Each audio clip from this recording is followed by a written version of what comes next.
Hi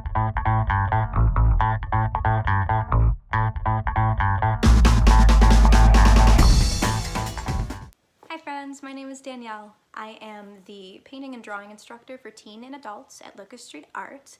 A little bit about myself and my own art. I am an oil painter. I paint mostly figure and portrait work. I'm really inspired by people as individuals, people's personalities, behaviors, as well as their relationships between one another. I'm also really inspired by nature, so you can see a lot of those aspects within my art. If you're interested in looking at any of my art, you can find it on my Instagram, which I will leave for you guys. I've been teaching for quite a while, but this is the first time I will be teaching at Locust Street Art and instructing all of you. I really enjoy teaching about art history and art making materials and how to use those materials to create the outcome that you guys are looking for. I'm really interested in teaching how to use materials that we wouldn't normally find in a fine art setting, so mixed media, collage, which will be perfect for the circumstances we're under. So I'm really excited to work with all of you and learn from all of you as well.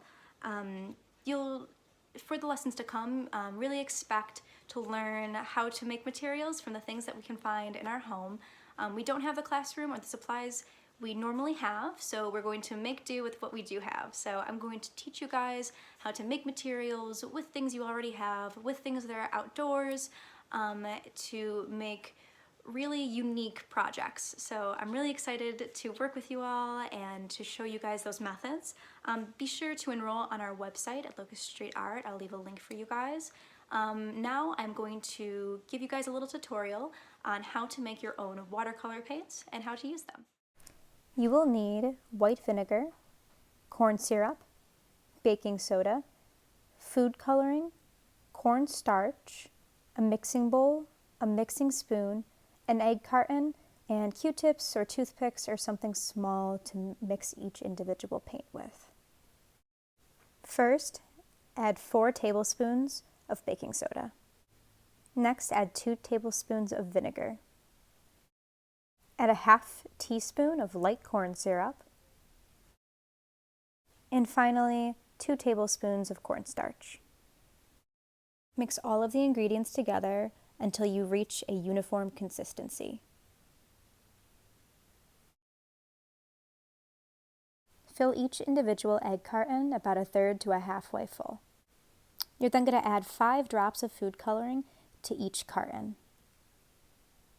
Mix each individual paint with a Q-tip or a toothpick just so the pigment is equally distributed. Allow the paints to set overnight and then they'll be ready to use. Grab a glass of water, some paintbrushes, a paper towel, and something to use as a palette. I used a styrofoam plate. The palette can be used to mix several colors together to get new colors. I also used just a pencil and some paper to draw out the picture I was planning to paint. But you could do whatever you'd like. You can draw it out first. You could also just do something abstract, whatever your heart desires. Be sure to share your finished work on our Facebook page, and I look forward to seeing and talking to you all at our Saturday Art Talk. See you soon.